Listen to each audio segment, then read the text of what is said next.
Hello friends, welcome back to our channel Mahalakshmi recipe. இன்னைக்கு நம்ம பார்க்க போறது ஹெல்தியான ஃப்ரூட் கஸ்டர்ட். ரொம்ப சுலபமா நம்ம ஃப்ரூட் கஸ்டர்ட் வீட்லயே செஞ்சுக்கலாம். ரெஸ்டாரன்ட் ஸ்டைல்ல ஃப்ரூட் கஸ்டர்ட் எப்படி செய்யணும்னு பார்க்கலாம். வாங்க வீடியோ போலாம். அதுக்கு முன்னாடி நம்ம சேனலை இதுவரைக்கும் சப்ஸ்கிரைப் பண்ணலைனா சப்ஸ்கிரைப் பண்ணுங்க. கூடவே அந்த பெல் ஐகானையும் கிளிக் பண்ணுங்க. அப்பதான் நம்ம போடுற நோட்டிஃபிகேஷன்ஸ் உங்களுக்கு கரெக்ட்டா வரும். ஓகே ஃப்ரெண்ட்ஸ், இப்போ பேன் நல்லா சூடாயிருச்சு. அதில் 1/2 லிட்டர் பால் சேர்த்துக்கலாம். ஃபுல் ஃபேட் மில்க் தான் இதில் நான் சேர்த்துருக்கேன். தண்ணி எதுவுமே நம்ம சேர்த்துக்க தேவையில்லை. ஏன்னா நல்லா கெட்டியான பால் தான் நம்ம ஃப்ரூட் கஸ்டர்ட் செய்கிறதுக்கு சூப்பராக இருக்கும். ஓகே, பால் நல்லா காயட்டும். பால் நல்லா காஞ்சி வருது. ஓகே, பால் நல்லா காயட்டும். அதுக்குள்ளே ஒரு பவுல் எடுத்துக்கோங்க. அதில் 2 table spoon fruit custard powder சேர்த்துருக்கேன். கம்மியாக தான் சேர்த்தணும் ஃப்ரூட் கஸ்டர்ட் பவுடர். ஜாஸ்தி சேர்த்துனிங்கன்னா கசப்பாக இருக்கும். அதில் 1 கப்பு கோல்டு மில்க் சேர்த்துக்கலாம். ஓகே ஃப்ரெண்ட்ஸ், இப்போ இந்த மாதிரி ஒரு விஸ்க் இருந்துச்சுன்னா நல்லா லம்ஸ் எல்லாம் எதுவுமே ஃபார்ம் ஆகாமல் ஸ்க்ரப் பண்ணி விட்டுக்கலாம். ஓகே, பால் இப்போ நல்லா காஞ்சிருச்சு. அதில் நம்ம கலந்து வச்சுருந்தா ஃபில்லிங்ஸை ஆட் பண்ணிக்கலாம். ஓகே, பால் காஞ்சதுக்கு அப்புறமா தான் நம்ம ஆட் பண்ணணும்.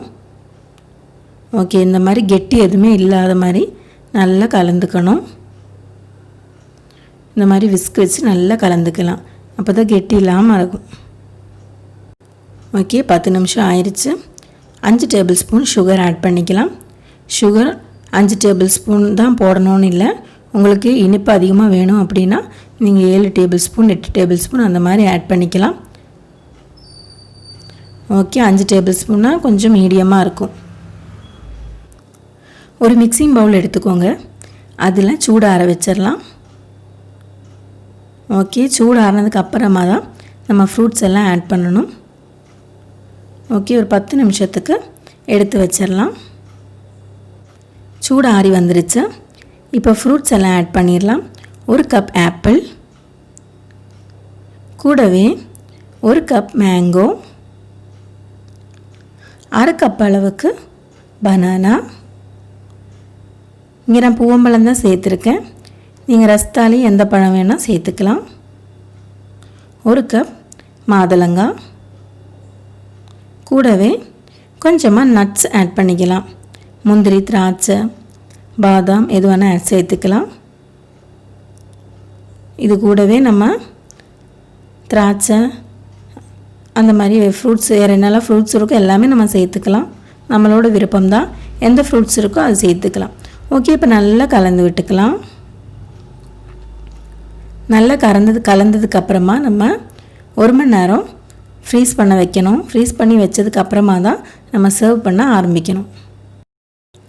ஓகே ஃப்ரெண்ட்ஸ், இப்போ 1 மணி நேரம் ஆயிடுச்சு. ஃப்ரிட்ஜிலேருந்து எடுத்தாச்சு. ஓகே, இப்போ கொஞ்சம் லைட்டாக கூலிங்காக இருக்கும். இந்த கூலிங் நேரத்தில் சாப்பிட்டா சூப்பராக இருக்கும். கொஞ்சம் கூலிங்காவோட சாப்பிடும்போது தான் அந்த ஃப்ரூட் கஸ்டோட சூப்பரான அந்த டேஸ்ட் நமக்கு தெரிஞ்சுக்கலாம். ஓகே ஃப்ரெண்ட்ஸ், நீங்களும் உங்கள் வீட்டில் கண்டிப்பாக ட்ரை பண்ணி பாருங்கள். சூப்பரான இந்த ஃப்ரூட் கஸ்டர்ட் ரொம்ப ஹெல்த்தியானது. இந்த வீடியோ உங்களுக்கு பிடிச்சிருந்தா லைக் பண்ணுங்கள். அண்ட் உங்கள் ஃப்ரெண்ட்ஸ் அண்ட் ஃபேமிலியில் பார்க்கணும் அப்படின்னா ஷேர் பண்ணுங்கள். அண்ட் உங்கள் ஃபீட்பேக்ஸை கமெண்ட் பண்ணுங்கள். சப்ஸ்கிரைப் பண்ண மறந்துடாதீங்க.